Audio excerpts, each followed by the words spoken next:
여러분, 혹시 아프리카 서쪽 해안에 떠 있는 한 럭셔리 남극 탐험 크루즈선 이야기 들으셨나요? 그 탑승객 149명 중에 3명이 원인 모를 이유로 연달아 사망을 했습니다. 네, 게다가 5명은 지금 심각한 상태로 알아누웠죠. 맞아요. 그런데 여기서 배 선장이 안내 방송을 켭니다. 여러분 걱정하지 마십시오. 이 사망은 그저 자연사일 뿐 전염병이 아닙니다. 이렇게요. 심지어 오늘 저녁 뷔페랑 사교 파티는 예정대로 진행된다고 덧붙였잖아요. 그러니까요. 솔직히 여러분, 이 이야기 딱 들었을 때 넷플릭스 재난영화 첫 5분 같지 않나요? 화면 밑에 막 격리까지 D-3 이런 자막이 뜰 것만 같고요. 아, 정말 영화 도입부로 완벽한 장면이죠. 네, 하지만 이건 헐리우드 작가가 쓴 대본이 아닙니다. 2026년 현재 그 카보베르데 앞바다에 정박해 있는 네덜란드 선적 MV 혼디우스 호에서 벌어지고 있는 매우 현실적인 상황이거든요. 맞습니다. 아주 위협적인 현실이죠. 그래서 오늘 저희의 심층 분석 미션은요. 단순히 막 공포감을 조장하려는 게 아닙니다. 전 세계 보건당국을 발칵 뒤집어 놓은 이 사건의 실체가 도대체 뭔지, 왜 이렇게 다들 긴장하고 있는지 정확하게 파헤쳐 보는 겁니다. 네, 오늘 이 사태의 전말을 제대로 분석하기 위해서 저희가 정말 다양한 자료를 모았는데요. 네, 어떤 것들 있죠? 일대 세계보건기구 WHO, 그리고 미국 질병통제예방센터 CDC, 한국질병관리청, 대한감염학회 공식 역학 데이터를 싹 다 살펴봤고요. 와, 공식 기관 자료만 해도 엄청나네요. 그렇죠. 거기에 로이터나 가디언 같은 외신의 현지 보도, 그리고 MBC, KBS, 연합뉴스 등 국내 주요 언론의 심층 취재 내용까지 전부 이 테이블 위에 올려두었습니다. 아주 든든합니다. 네, 이런 자료들을 바탕으로 선박이라는 고립된 환경, 그리고 이 바이러스의 생물학적 특성, 국제 방역망의 한계가 어떻게 맞물려 돌아가는지 하나씩 뜯어보도록 하죠. 좋습니다. 그럼 그 크루즈 선장의 황당한 대처부터 한번 짚고 넘어가 볼까요? 저 그 연합뉴스 유튜브로 보도된 선정 발언 듣고 제 귀를 의심했거든요. 많은 분들이 그러셨을 겁니다. 아니, 배 안에서 멀쩡하던 사람들이 며칠 간격으로 3명이나 죽었는데 그걸 자연사로 뭉뚱그리면서 사교 파티를 계속했다는 거잖아요. 네, 어처구니가 없죠. 이게 마치 건물에 화재 경보기가 막 미친 듯이 울리는데 보일러를 좀 세게 틀어서 따뜻한 겁니다. 그냥 계속 주무세요 이러는 거랑 뭐가 달라요? 훈련받은 선장이 도대체 왜 이런 치명적인 오판을 한 걸까요? 그 오판의 배경을 이해하려면 이 바이러스가 인체에 딱 들어왔을 때 벌어지는 그 초기 상황을 좀 보셔야 합니다. 초기 상황이요. 네, 이게 감염 직후에 막 곧바로 피를 토하거나 길거리에서 쓰러지는 식의 그런 극적인 증상을 보이지 않거든요. 아, 영화처럼 바로 증상이 나타나는 게 아니군요. 맞아요. 처음 며칠간은 그냥 고열, 근육통, 두통, 그리고 가벼운 기침 정도가 전부입니다. 그거 완전 그냥 독감 증상 아닌가요? 그렇죠. 바다 한가운데 떠있는 배 안에서 승객이 열이 나고 구토를 한다. 그럼 선내 의사나 승무원들은 가장 먼저 뭘 의심하겠어요? 심한 뱃멀미나 흔한 감기 몸살이라고 생각하기 딱 좋죠. 아, 초기 증상만 보면 그냥 피곤해서 그런가 보다. 약간 이렇게 생각할 수밖에 없겠네요. 그렇습니다. 근데 진짜 문제는 그 평범해 보이는 증상 이면에서 바이러스가 이미 혈관 세포를 마구 공격하고 있다는 점입니다. 혈관을요? 세상에. 의학 용어로는 폐보종이라고 하죠. 환자는 말 그대로 자기 자신의 체액에 폐가 잠겨서 질식하게 되는 겁니다.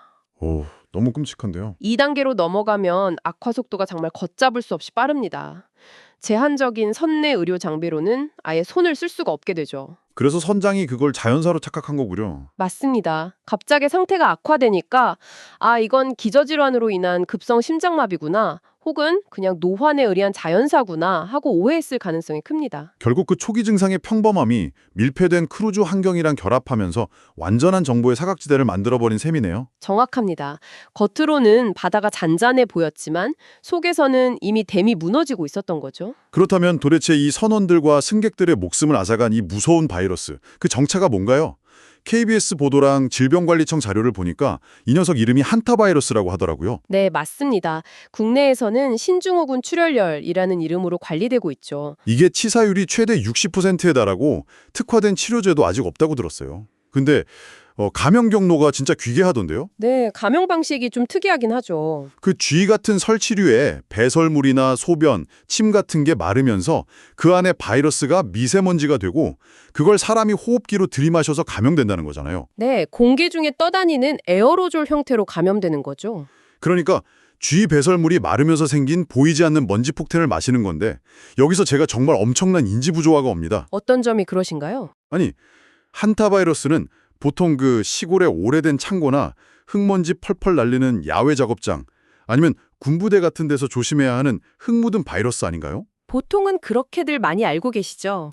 근데 도대체 1인당 수천만 원씩 하는 그 최고급 럭셔리 남극 크루즈선에 쥐 배설물이 왜 있는 거죠? 설마 쥐들이 단체로 크루즈 티켓을 끊고 탄 건 아닐 테고요? 당연히 아니죠. 바이러스의 이동 경로를 추적할 때는요.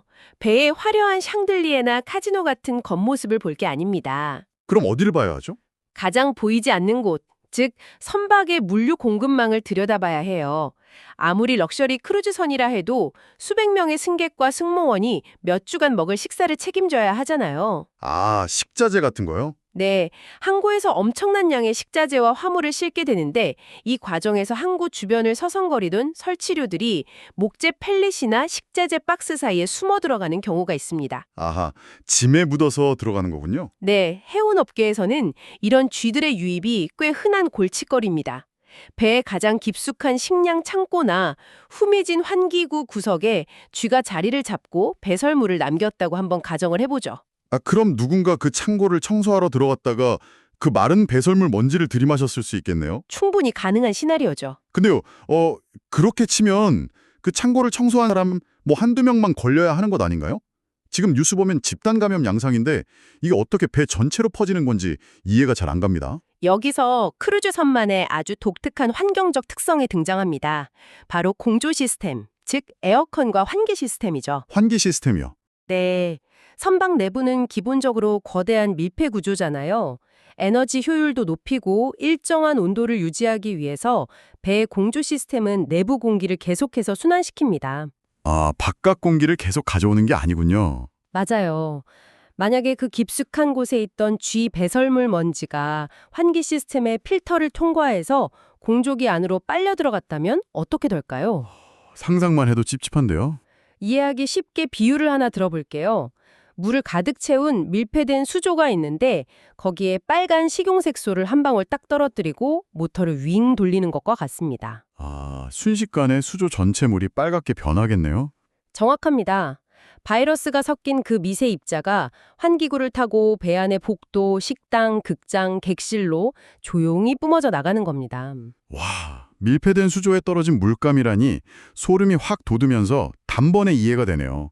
승객들은 그 화려한 조명 아래서 비싼 와인을 마시면서 사실은 바이러스가 섞인 공기를 다 같이 나눠 마시고 있었던 거군요. 비극적이지만 그게 역학적으로 가장 타당한 설명입니다. 그런데요, 제가 이 한타 바이러스를 좀 찾아보다가 정말 뜻밖의 사실을 하나 발견했습니다. 이 바이러스의 이름인 한타. 이 한타가 한국의 그 한탄강에서 유래했다는 사실 말입니다. 이거 진짜인가요? 네, 사실입니다. 의학계나 미생물학계에서는 아주 기념비적인 역사죠. 아, 정말요? 자세히 좀 설명해 주세요. 1950년대 한국전쟁 당시에 그 한탄강 유역에 주둔하던 주한 유엔군 수천 명이 원인 모를 심한 고열과 심부전, 출혈 증상을 일으키면서 쓰러졌습니다. 수천 명이나요?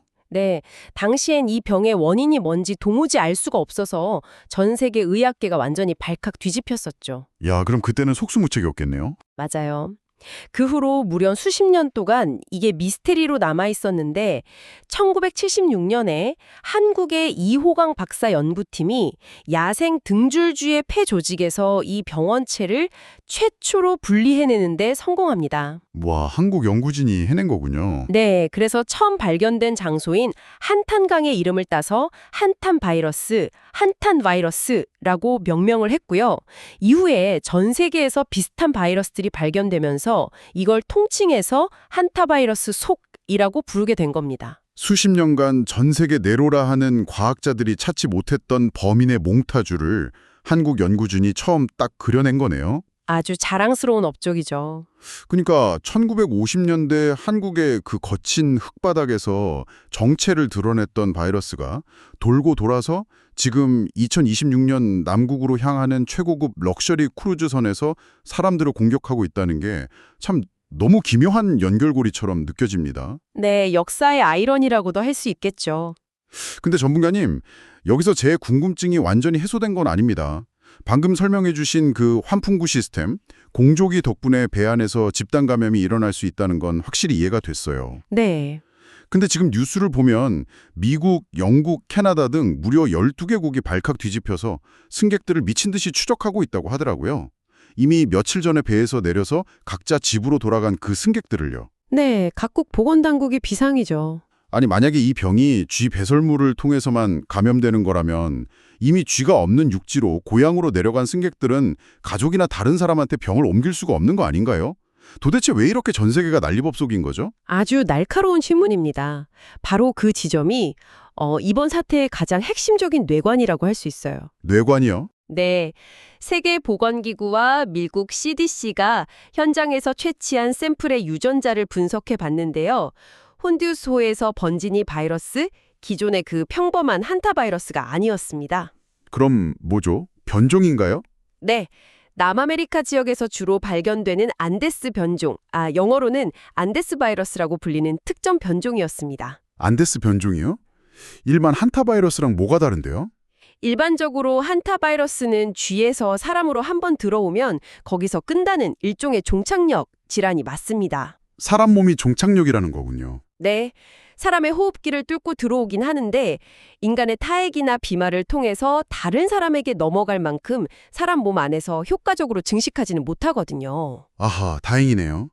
그런데 이 안데스 변종은 유전자 구조에 아주 미세한 차이가 있어서 제한적으로나마 사람 간 전파가 가능합니다. 잠깐만요. 사람 간 전파요? 그러니까 쥐 배설물 같은 게 전혀 없어도 이미 감염된 사람의 숨결이나 체액을 통해서 내 옆 사람한테 병이 넘어갈 수 있다는 뜻인가요? 네, 유감스럽게도 그렇습니다. 오, 세상에. 물론 코로나19처럼 공기 중에 둥둥 떠다니면서 스쳐 지나가는 불특정 다수를 막 감염시키는 그런 수준의 공기 전파는 아닙니다. 그럼 어떻게 전파되는 건가요? 밀접 접촉이 필요해요. 예를 들어 가족끼리 밥을 먹으며 식기를 공유한다거나 밀폐된 좁은 공간에서 장시간 대화를 나누는 경우 혹은 아픈 환자를 가까이서 맨몸으로 간병하는 경우예요.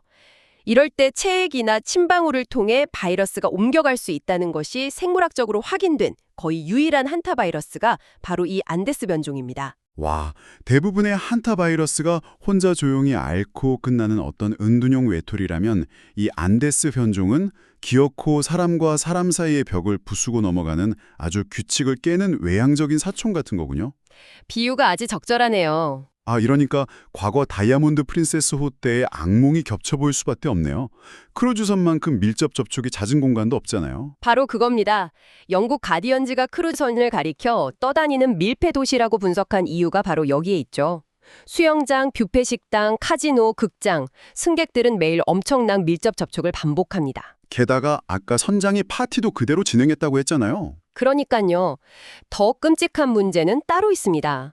바로 이 안데스 변종의 잠복기입니다. 잠복기가 어느 정도인데요? 미국 CDC 데이터에 따르면 짧게는 1주에서 길게는 무려 6주까지도 아무 증상이 나타나지 않을 수 있습니다. 네, 6주요. 한 달 반이잖아요. 네, 맞습니다. 만약 승객들이 크루즈 여행을 마치고 무증상 상태로 아무것도 모른 채 비행기를 타고 자기 고향으로 돌아갔다면 네, 국경을 넘나드는 이 현대의 글로벌 항공망이 바이러스에게 공짜 비행기 티켓, 날개가 되어준 셈이 되는 거죠. 와, 이건 정말 걸어다니는 시한폭탄들이 각국으로 흩어진 거나 다름없네요. 로이터 통신의 최근 보도에 따르면요.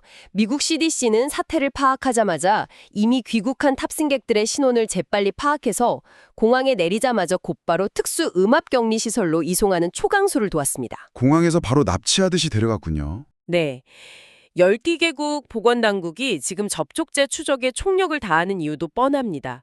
잠복기 6주라는 그 긴 시간 동안 그 승객들이 자국 내에서 가족이나 지인들과 밀접 접촉을 하면서 제2, 제3의 전파구리를 만드는 걸 어떻게든 초기에 차단하기 위해서죠. 그렇군요. 크루즈선이라는 다국적 밀집 환경, 제한적이지만 사람 간 전파가 가능한 안데스 변종, 그리고 최대 6주에 달하는 긴 잠복기, 방역당국 입장에서는 그야말로 다루기 가장 힘든 최악의 조건 3가지가 한 번에 뻥 터져버린 겁니다. 아, 듣고 있으니까 진짜 영화 속 그 감염병 확산 지도를 보고 있는 기분입니다.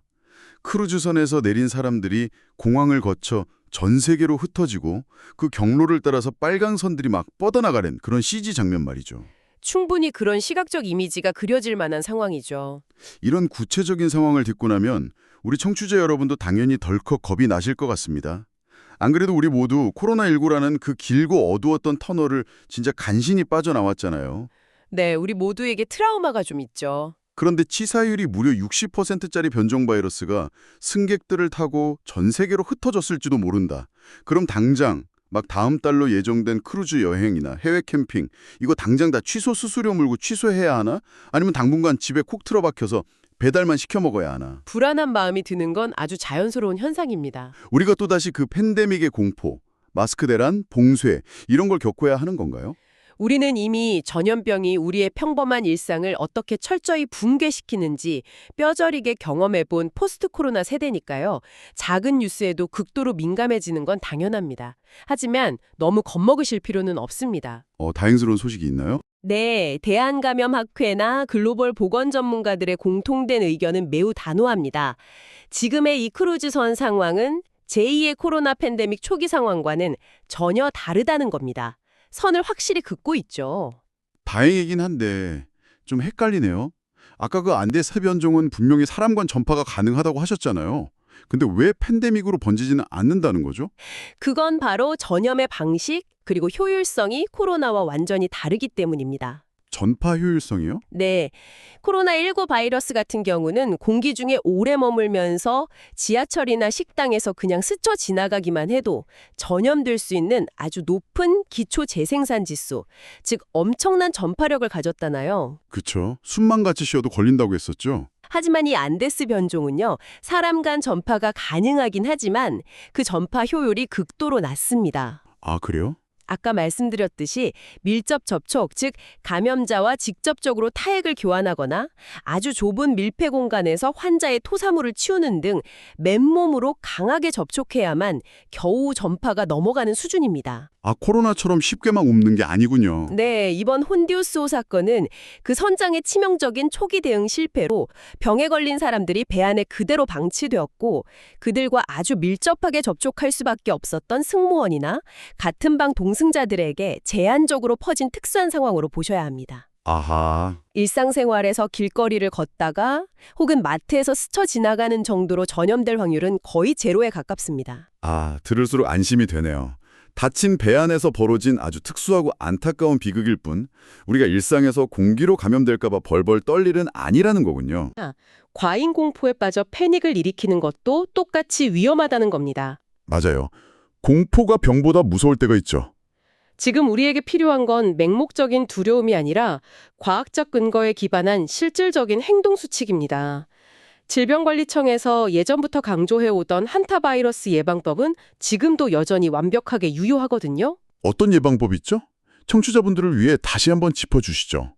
예를 들어 다가오는 휴가철에 오랫동안 비워두었던 캠핑장, 농막 혹은 시골 할머니 댁 창고 같은 곳에 가신다면요. 문을 열자마자 바로 빗자루질부터 뻑뻑하시면 절대 안 됩니다. 아, 바닥에 말라있던 설치류 배설물이 그 빗자루질 때문에 훅 하고 공기 중으로 먼지가 돼서 떠오를 테니까요. 정확하게 짚으셨습니다. 반드시 창문과 문을 모두 활짝 열어서 최소 30분 이상 충분히 환기를 시키셔야 하고요. 환기가 필수군요. 네. 그리고 청소를 하실 때는 좀 귀찮으시더라도 바닥에 물을 흠뻑 뿌려서 먼지가 아예 날리지 않게 가라앉힌 뒤에 치우셔야 합니다. 당연히 마스크와 장갑 착용은 필수고요. 아, 물 청소로 먼지를 묶어두는 거네요. 맞습니다. 그리고 모든 야외 활동이나 청소 후에는 비누로 손을 꼼꼼하게 씻는 것. 이런 단순해 보이는 기본적인 수칙들이 치사율 60%짜리 바이러스로부터 우리를 지켜주는 가장 단단한 방패가 됩니다. 언제나 그렇듯 가장 기본으로 돌아가는 것이 최고의 백신이군요. 자, 오늘 우리가 깊게 파헤쳐본 이야기들을 머릿속으로 한번 싹 꿰어보겠습니다. 네, 한번 정리해보죠. 1950년대 한국전쟁 당시 한탄강변의 그 거친 흙바닥에서 숱한 군인들을 쓰러뜨리면서 처음 세상의 모습을 드러냈던 미스테리한 질환. 수십 년의 시간이 흘러 그 바이러스는 안데스 변종이라는 더 진화된 형태로 2026년 남극 탐험 크루즈선에 환풍구를 타고 불쑥 나타났습니다. 그리고 6주라는 긴 잠복기를 무기로 전 세계 보건당국을 초긴장 상태로 몰아넣었고요. 네, 과거 농촌의 쥐구멍에서 시작된 자연의 작은 입자가 바다 위를 떠다니는 밀폐 도시를 장악하고 국제 방역망 전체를 시험대에 올린 이 거대한 나비 효과. 오늘 저희의 분석 미션이었던 이 현상의 실체를 파악하고 나니까요. 막연한 공포심보다는 이 얽히고 설킨 복잡한 세계 연결성에 대한 어떤 경외감마저 듭니다. 공감합니다. 우리가 아주 완벽하게 통제하고 있다고 굳게 믿는 이 첨단 문명 속에서도요, 바이러스는 아주 작은 틈, 이를테면 닫힌 환기구 필터, 선장의 안일한 오판, 육주라는 긴 잠복기, 이런 틈새를 파고들어서 언제든 자기 존재감을 드러내니까요. 자연은 참 무섭네요. 네. 자연은 우리가 생각하는 것보다 훨씬 더 정교하고 무자비한 방식으로 항상 틈새를 찾아낸다는 점, 이번 사건이 그걸 다시 한번 뼈저리게 증명한 셈이죠. 바로 그 틈에 대한 이야기로 오늘 이 시간 마무리를 하면서요. 저희 청취자 여러분 스스로에게 던져볼 만한 조금 도발적인 질문을 하나 남기고자 합니다. 어떤 질문이죠? 1950년대 그 먼지 날리는 야전 막사나 시골 농막에서나 조심해야 했던 풍토병이 반세기가 훌쩍 지나서 전 세계의 부호들이 모이는 가장 럭셔리하고 통제된 크루즈선의 뷔페 식당으로 조용히 숨어 들어왔습니다. 네, 그랬죠. 만약 기후변화로 인해서 쥐나 모기 같은 매개체들의 소식지가 앞으로 더 극단적으로 변하고 우리가 전혀 예상치 못했던 고대의 질병 혹은 특정 지역의 생소한 질병들이 현대의 이 엄청나게 촘촘한 글로벌 관광 네트워크와 정면으로 충돌하게 된다면 어떨까요? 자연과 완벽히 차단된 채 안전하게 보호받고 있다는 우리 인류의 그 완벽하게 통제된 럭셔리 여행이라는 환상은 과연 언제까지 깨지지 않고 버틸 수 있을까요? 정말 한번 깊게 고민해 볼 만한 묵직한 화두네요. 네, 오늘 이 질문의 의미를 여러분 각자의 자리에서 한번 곰곰이 씹어보시길 바랍니다. 저희는 다음 시간에도 이 세상을 조종하는 보이지 않는 톱니바퀴들을 찾아서 더 깊이 있게 파헤쳐보겠습니다. 오늘 끝까지 함께해 주신 여러분 감사합니다.